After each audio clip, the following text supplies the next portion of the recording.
Muito obrigado, Sr. Presidente. Sr. Presidente, Srs. Deputados, Sr. Dr. António Ramalho, cumprimentá-lo a si e à sua equipa aqui presente. Nós queríamos, antes de colocar a questão relativamente à introdução de portagens e à problemática das portagens no Distrito do Porto, reiterar a pergunta sobre a EP Telecom, que não teve a oportunidade ainda de responder. Aproveitará o tempo, com certeza, para o tratar na segunda ronda.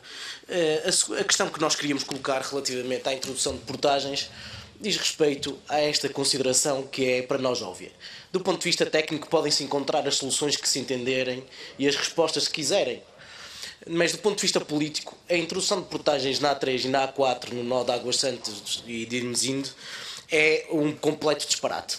Mereceu a profunda contestação não só dos autarcas, mas também da população e, portanto, do ponto de vista político, o que se impunha era orientações claras por parte da tutela que esta intenção reiterada por parte das Infraestruturas de Portugal não tem cabimento, tem que ser retirado do plano de atividades e daquilo que é a insistência anual.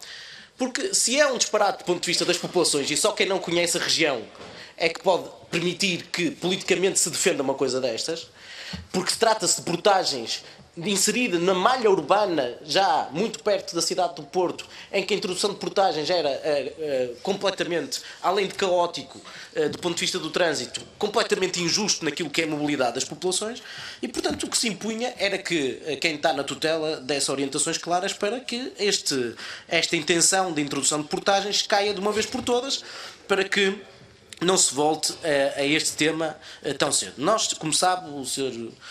Presidente das Infraestruturas de Portugal, temos uma posição completamente contra a introdução de portagens naquilo que é a circulação de vias estruturantes, sendo que, nas ex-scuds, sendo que os impactos da introdução de portagens são desastrosos e merecem a nossa profunda oposição.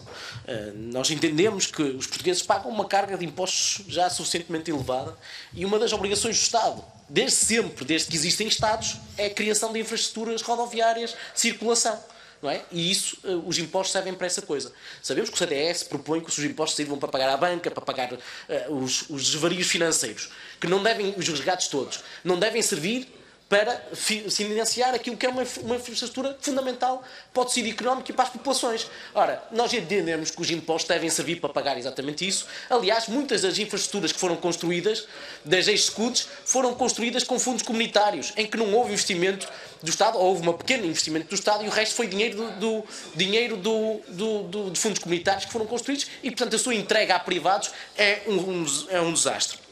Mas eu queria, pegando neste exemplo concreto do disparate que é a intrusão de portagens na A3 e na A4, falar das renegociações das PPPs e aquilo que é o lucro garantido para as PPPs e o negócio que é absolutamente ruinoso para o Estado português. E um exemplo concreto que eu queria que abordasse.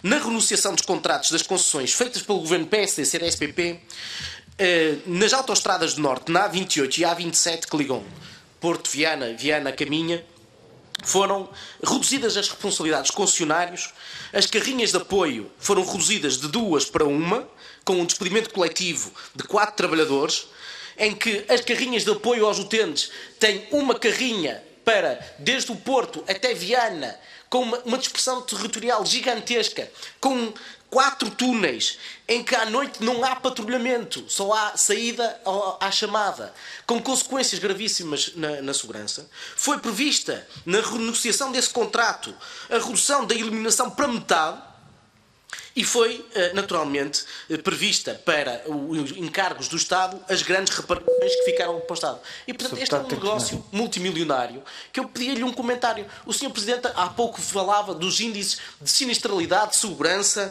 e os níveis de segurança que existiam. Não é? Na primeira ronda falava dessa questão concreta. E falou dos túneis, da segurança dos túneis. Como é que vai assegurar a segurança dos túneis em que para todo o Norte, desde o Porto até a Viana, com 4 túneis, apenas tem uma equipa de patrulhamento e vai promover um despedimento coletivo destes trabalhadores que são fundamentais para a segurança? Portanto, é uma questão que gostaria de colocar e como é que isto serviu para garantir o interesse do Estado nesta dita renegociação feita com os concessionários. Obrigado, Sr. Deputado.